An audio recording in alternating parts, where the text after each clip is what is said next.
சிலருக்கு விதிவிலக்கு இருக்கு. இயேசுநாதர் பிறந்தார், திருமணம் இல்லை. வள்ளலார் பிறந்தார், திருமணம் இல்லை. நாகூர் இவர் பிறந்தார், நாகூர் ஆண்டவர் கல்யாணம் பண்ணிக்கல. சிறுடி சாய்பா ஏன் அவங்க எப்படின்னு கேட்டிங்கன்னா, போன ஜென்மத்தில் 8 படி கடக்க வேண்டியதை 5 படியும் 6 படி 7 படியில் விட்டு போனவர்கள், ஏதோ இல்லாமல் போனவர்களுக்கு மறுபிறவி உத்தரியமா அவங்க பிறவியிலிருந்தே ஞானியாக்குறான். அப்படி சிலர் உண்டு. கல்யாணம் பண்ணி 3 வயசு பையனை விட்டு ராகவேந்திரர் தாய் மனைவியை பிள்ளையை விட்டுட்டு சாமியாரானார். அவர் போல உங்களுக்கு தெரியும். மகதர் நாட்டு சக்கரவர்த்தியினுடைய ஒரே பையன் புத்தர், சித்தார்த்தன் என்று பெயர்.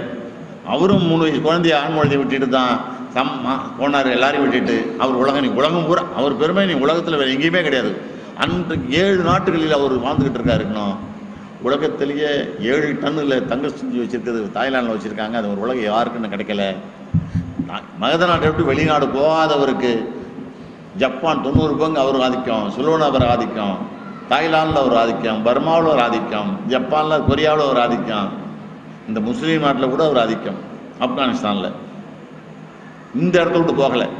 புத்தர் உட்கார்ந்துருக்க இடத்துல 35 கிலோ மைல் தூரத்திற்கு அந்த வைப்ரேஷன் மூவமா அந்த பக்கம் யார் போனாலும் இழுத்தாந்து விட்டு காலை வச்சிருமா இறைவன். அதுதான் நான் அங்கே அக்கினி கூட்டத்தையும் ஜோதியும் வைத்து கொண்டு இருக்கிறேன். எப்படிப்பட்டவரையும் கொஞ்சம் கொஞ்சமாக இழுத்து நல்லவங்களாக்கும் சக்தி உள்ளது இந்த ஜோதி நெருப்பு.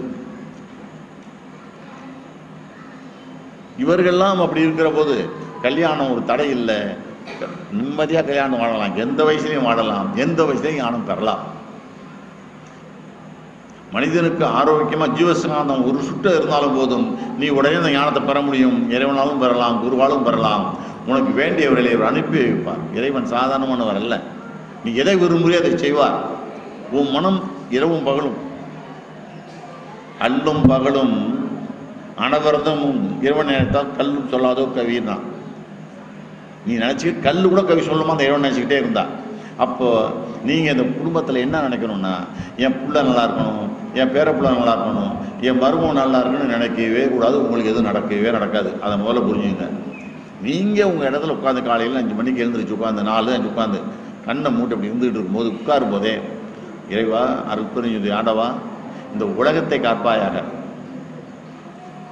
எந்த வறுமையும் புகையும் பிச்சாமை இல்லாமல் உலகம் நல்லபடியாக வரட்டும் என்று வேண்டிக்கிட்டீங்கன்னா உங்கள் குடும்பம் தலைக்கும், உலகம் போடும். நீ உனக்கு மட்டும் மாட்டிக்கிட்டீங்கன்னா இறைவன் செய்யவே மாட்டார். இந்த பூமி உங்களை மட்டுமா தாங்குது? இல்லை இந்த வானம் சூரிய சந்திரன் உங்களை மட்டுமா தாங்குது? அல்ல மழை உங்களுக்கு மட்டுமா பெய்யுது? காற்று உங்களுக்கு மட்டுமா அரைக்குது? அப்போ நீங்கள் மட்டும் தனக்குன்னு கேட்டீங்க எப்போ இறைவன் கொடுப்பான்? ஊரார் பிள்ளையை ஊட்டி வளர்த்தால் தாம் பிள்ளை தன்னால் வளரும் பழமொழி இருக்கு. பக்கத்து வீட்டு பிள்ளையை ஊட்டி வச்சுக்கான் 7 இருக்கு, உன் பிள்ளை வளரும், சாப்பிடாம வளரும். அதை விட்டுட்டு காலையில் உட்கார்றது, எங்கே போனாலும் சரி, கோயிலுக்கு போகிறீங்க, எங்கே போனாங்க, ஐயா எங்கள் வீட்டுக்காரர் சரியில்லை, என் பிள்ளை சரியில்லை, மாமியார் சரியில்லை, என்ன பிரயோஜனம்? உனக்கு மட்டும் நீ கேட்காத உலகம், நீ எல்லாத்துக்கும் போகுது. ஒருவனுக்காக இந்த ஊரையே கொடுத்தலாம், இந்த நாட்டுக்காக இந்த ஊரை, ஒருவனுக்கு ஊரை கொடுத்தலாம், நாட்டுக்காக இந்த ஊரையே கொடுத்துக்கலாம். ஒருவனுக்கு இந்த ஊரையும் இருக்கலாம், நாட்டுக்காக இந்த நாட்டையே கொடுத்துக்கலாம். அது இறைவனோட கட்டளை. அப்போ நீங்கள் எல்லாரும் வேண்டிக்கிறது, யாராவது ஒருத்தப்படி வேண்டிக்கிறது உண்டாங்காது? உங்களுக்கு மட்டும் நீங்கள் வெட்டுறீங்க. உங்களுக்கு மட்டும் தனியாக வெயில் இருக்கா, நிலவு இருக்கா, மண் இருக்கா, விண்ணு இருக்கா, மானம் இருக்கா, காற்று இருக்கா? சொல்லுங்க. இல்லையில. அப்போ ஏன் நீங்கள் பருவமாக எல்லாரும் கேட்டு வாங்கிக்கக்கூடாது? நாங்கள்லாம் அப்படி வேண்டி தானே இந்த இடத்துக்கு வந்து உட்காந்துருக்கோம். நாங்கள் அனுபவிச்சது உங்களுக்கு சொல்கிறோம், இந்த மாதிரி செய்யுங்க நல்லா இருக்கலாம்னு சொல்லி.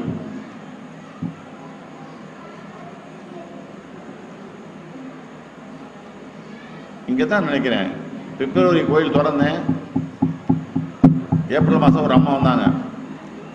ரொம்ப கஷ்டம் சாமி, இந்த மாதிரி இருக்குன்னாங்க. நீ என்ன சொல்லி வேண்டிக்கிறீங்கன்னு நான் சொன்ன மாதிரி சொன்னாங்க. செய்யாத, இன்னைக்கு இப்போ இன்னையிலும் சத்தியம் பண்ணிக்க ஜோதிக்கிட்டேன். நான் உலகத்துக்கு வேண்டிவேன், எனக்கு என்ன கவலைப்படுறாரு, சத்தியம் பண்ணிட்டு போமான்னு போய் வேண்டாங்க. ஒரு 4 மாதம் மட்டும் வந்தாங்க. ஐயா நான் என்ன நினச்சனோ, என்ன நினைக்க வேணும்னு நினச்சனோ எல்லாம் கிடச்சி போச்சியா. நான் இப்போ அதை தான் வேண்டிக்கிட்டு இருக்கேன். நான் வெளிநாட்டில் என் பிள்ளைக்கு வேலை கிடச்சி போச்சு, பெரிய லெவலில். எனக்கு போ அனுமதி கூடியான்னாங்க. நல்லா போமா, அங்கே போனாலும் ஜோதியை மறந்துடாத, உலகத்துக்கு வேண்டும்னு 1 வருஷம் போத்து வரேன்னு போயிருக்காங்க. 3 பிள்ளைக்கு ஒரே நேரத்தில் வேலை கிடச்சிது, ஒரே ஊரில், சிங்கப்பூரில். படாத கஷ்டம். மறுநாள் படிக்க வச்சுட்டாங்க. சாப்பாடு படி இல்லை, போக வழி இல்லை. எவனை கட்டாலும் 2 லட்சம் கொடு, 3 லட்சம் கொடுங்குறான். ஒன்றுமே இல்லை, கூட கூட சூட்டில் வாடகையில் இருக்காங்க வேண்டாங்க. அந்த மாதிரி ஒவ்வொருவரும் தனக்குன்னு வேண்டாமல் உலகத்துக்காக வேண்டிங்கன்னா உங்களுக்கு எல்லாமே நடக்கும். இந்த ஊர் நல்லா தான் நீங்கள் நல்லா இருக்க போகிறீங்க.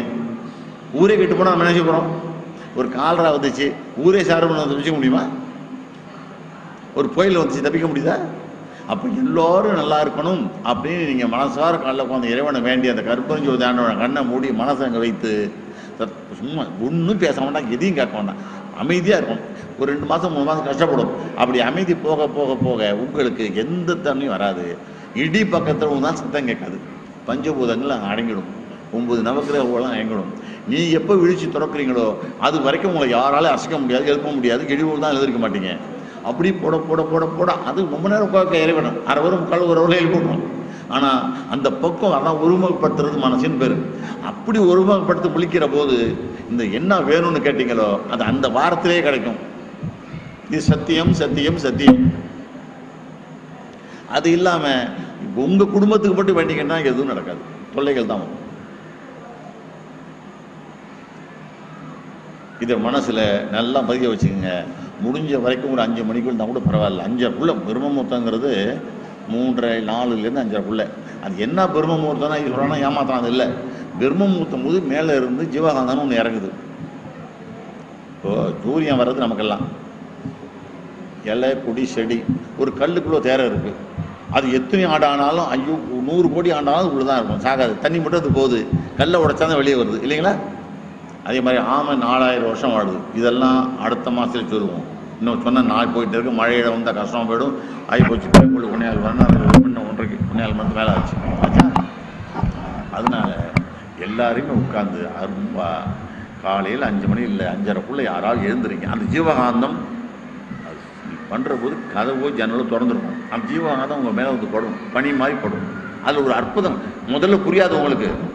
அதாவது நீங்கள் கலக்கிட்டீங்கன்னா உள்ளே என்ன இருக்குன்னு தெரியாது. தெரிஞ்சதுன்னா பாருங்கள், ஒரு கிணத்துல பாருங்கள், பார்த்தீங்கன்னா உள்ளே தெரியும். தண்ணி ஆழத்தில் இருக்கும், ஆனால் உங்கள் மூஞ்சி அது தெரியும். அப்படி ஒரு சில மாதங்களில் உங்கள் மனசு தெளிந்து விடும், பக்குவப்பட்டு விடும். அப்போ அந்த காற்றி உடம்புல படுற ஜில்னஸ் தெரியும், அது ஒரு சந்தோஷம் தெரியும், இறைவனோட அருள் கிடைக்கும், மனசு ஒருமுகப்படும். இதை இன்று முதல் ஒரு வைராக்கியம் வச்சுக்கிட்டு ஒரு முகமாக செஞ்சு பாருங்கள் எப்படி இருக்குன்னு. ரொம்ப அற்புதமாக இருக்கும். நீ இப்படி போனீங்கன்னா என்னம்மா அந்த அம்மா மூஞ்சி லட்சுமி கலையாக இருக்க, அந்த அம்மா மூஞ்சில் இப்போ இந்த விடோங்கிறவங்க கர்நாடகெல்லாம் போய் மறைஞ்சிரும். அந்த அம்மாவுக்கு என்ன லட்சுமி கலையாக இருக்குமா, அது பார்த்துருக்கணும். இப்படி மக்கள் பக்கத்தில் பேச ஆரம்பித்தாலும் உங்களை பார்த்து அது இறைவனோட செயல். இந்த உலகத்தில் புகழ் பெறுறதுக்கு நம்மளால் முடியாது. நாம் பற்ற புகழும் பெருமையும் பாதி தான். 10 பேர் புகழ் பண்ணால் சிரிப்பான், அவனுக்கே நாளைக்கு கெடுதல் பண்ணால் துரோகியம்மா. ஆனால் இறைவனாக கொடுக்கப்படுற புகழ் இருக்கு பாருங்க, அது அசையாது. பட்டினத்தாருக்கு சொக்கநாத பாண்டிய கழுவில் ஏற்றி உலகத்துக்கு புகழ் பெற வைத்தார். வள்ளல் பெருமானுக்கு கோட்டில் போய் புகழ் பெற வைத்தார். இயேசுநாதர் சிலுவையில் இறந்து புகழ் பெற வைத்தார். இப்படி ஒவ்வொரு மகானையும் இறைவன் தான் உலகத்துக்கு அறிமுகப்படுத்தணும்னு சொல்ல முடியாது. புத்தரே அப்படி தான் பண்ணினார். நம்ம ரூபத்தில் இறைவன் போய் இங்கே உட்காந்துருப்பேன், இறைவன் என் ரூபத்தில் போய் நான் தஞ்சாவூரில் பார்த்தனே, நாகப்பட்டினத்தில் பார்த்தனே, சிங்கப்பூரில் பார்த்தனே, நான் போகவில்லை. என் சார்பாக இறைவன் போய் எனக்கு பெருமைப்படுத்துகிறார். அந்த நிலையை நாம் அடைய வேண்டும். இப்போ தொட்ட பொறிக்க பக்கத்து வீட்டுக்காரமும் சண்டை போட்டாங்க. அது ஒரு ஆம்பளைங்களாக இருக்கட்டும், திருப்பி அவங்கக்கிட்ட பதில் பேசக்கூடாது. அது உண்மை என்ன புரிஞ்சுங்க. அவர் 10 வார்த்தை பேசுறீங்க, 1 வார்த்தை பேசுகிறாங்க, சமமாக போச்சு, அவருக்கு தண்டனை இல்லை. புரிஞ்சுங்க, நீங்களே தீர்ப்பாயிட்டீங்க.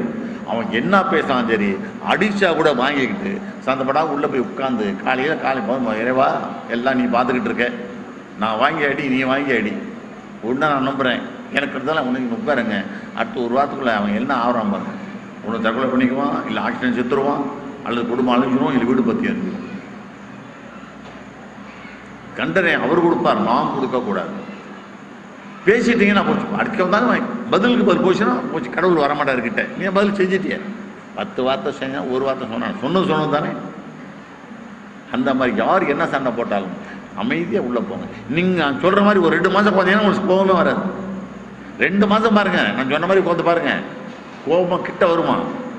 அவன் எவன் வந்து அடித்து கொண்டுட்டு ரத்தம் ஊற்றினா கூட உங்களுக்கு கோபப்பட மாட்டேங்க, அப்படியே உட்காந்துட்டு இருப்பீங்க.